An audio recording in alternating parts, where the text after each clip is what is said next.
안녕하세요. 복 있는 사람이 즐기는 오늘의 큐티입니다.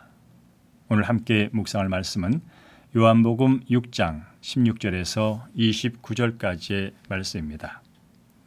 부모님 말씀을 저와 함께 천천히 따라 읽습니다.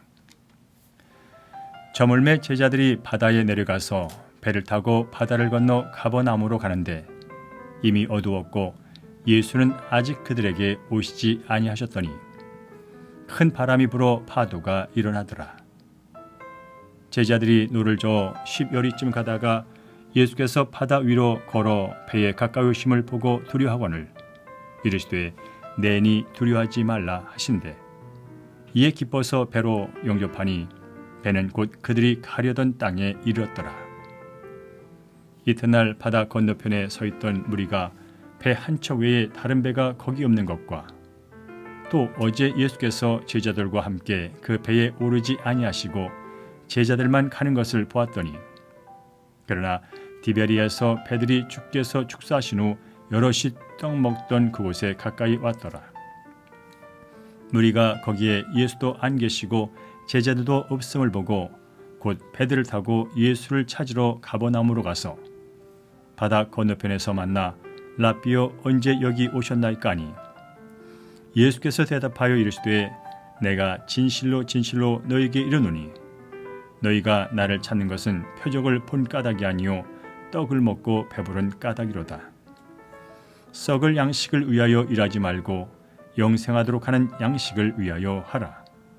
이 양식은 인자가 너희에게 주리니 인자는 아버지 하나님께서 인치신 자니라. 그들이 묻되 우리가 어떻게 하여야 하나님의 일을 하오리이까? 예수께서 대답하여 이르시되 하나님께서 보내신 이를 믿는 것이 하나님의 일이니라 하시니 아멘.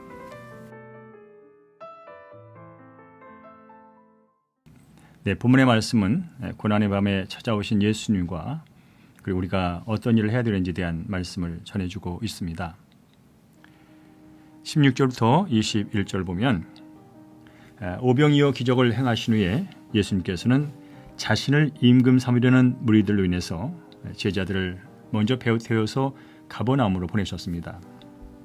예수님의 말씀 따라서 제자들이 갈릴리 바다를 건너가고 있을 때 갑자기 큰 바람이 불고 파도가 일어났죠. 우린 여기서 한 가지 사실을 확인하게 됩니다. 보통은 우리 인간들의 불순종과 죄성을 꺾으시기 위해서 고난을 허락하시는데 여기에서는 제자들이 예수님의 말씀을 듣고 순종했음에도 불구하고 풍랑을 만났다는 것이죠. 하나님의 말씀에 순종하는 신실한 그리스도인도 고난의 파도를 만날 수 있습니다. 따라서 고난을 당할 때 두려워하거나 이상하게 여길 필요가 없는 것이죠. 성도의 고난은 하나님의 더 큰 기적을 보게 하는 통로가 되기 때문에 그렇습니다. 주님께서는 성도가 당하는 고난을 다 알고 계십니다. 제자들이 고난의 밤을 경험하고 있을 때 예수님께서 물 위로 걸어오셨죠. 물 위로 걸어오시는 예수님을 본 제자들은 유령이라고 소리를 쳤습니다. 그때 예수님은 내니 두려워하지 말라라고 말씀하셨고 예수님께서 배에 오르시자 바다는 잠잠하게 됐습니다. 자, 주님은 도움이 필요한 정확한 시간에 찾아오십니다. 주님은 결코 그의 백성들을 버리지 않으십니다. 말씀에 순종하는 신실한 종들의 부르짐을 외면하지 않으시는 거죠. 예수님께서 위험에 처한 제자들을 버려두지 않은 것처럼 주님은 오늘도 우리 한 사람 한 사람을 붙들어 주시고 선하게 인도하실 줄로 믿습니다. 네, 이제 22절에서 26절까지 말씀을 봅니다. 예수님께서 오병이어로 5천 명을 먹이신 이튿날 많은 무리가 예수님을 찾아왔습니다. 그들은 예수님을 찾기 위해서 배를 타고 바다를 건너온 것이죠. 그만큼 애타게 예수님을 찾은 것입니다.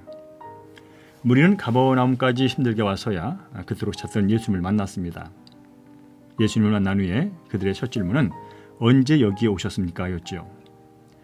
그들의 관심은 영적인 데 있지 않고 눈에 보이는 현상과 상식에 여전히 있음을 알 수가 있습니다. 주님은 그런 무리들의 마음을 읽으셨습니다. 그래서 배까지 타고 자신을 찾아오신 무리들을 책망하셨죠. 그들이 찾아온 까닭을 알고 계셨기 때문에 그렇습니다. 그들은 예수님이 어떤 분인지를 깨닫고 따르기 위해서 찾아온 것이 아니었죠. 사실 표적을 행하는 참된 의미는 예수님이 하나님의 아들이심을 보여주기 위한 것입니다. 그렇지만 무리들은 예수님이 어떤 분인지를 아는 것에 대해서는 관심이 없고 자신들의 육체적인 욕구만을 채우고자 했던 것입니다. 그래서 예수님은 표적의 의미를 이해하지 못하고 단순히 배부른 것밖에 모르는 무리들의 영적인 무지함을 책망하신 것이죠. 기적을 이 생의 안목으로 보면 육적인 욕망을 채우는 것으로 끝나버립니다. 하지만 영적인 안목을 갖고 모든 일을 바라볼 때 하나님이 행하시는 아름다운 일들을 이해할 수 있고 바라볼 수 있고 삶 가운데 경험할 수 있게 되는 줄로 믿습니다. 자, 이어서 27절부터 29절까지 말씀을 함께 보겠습니다.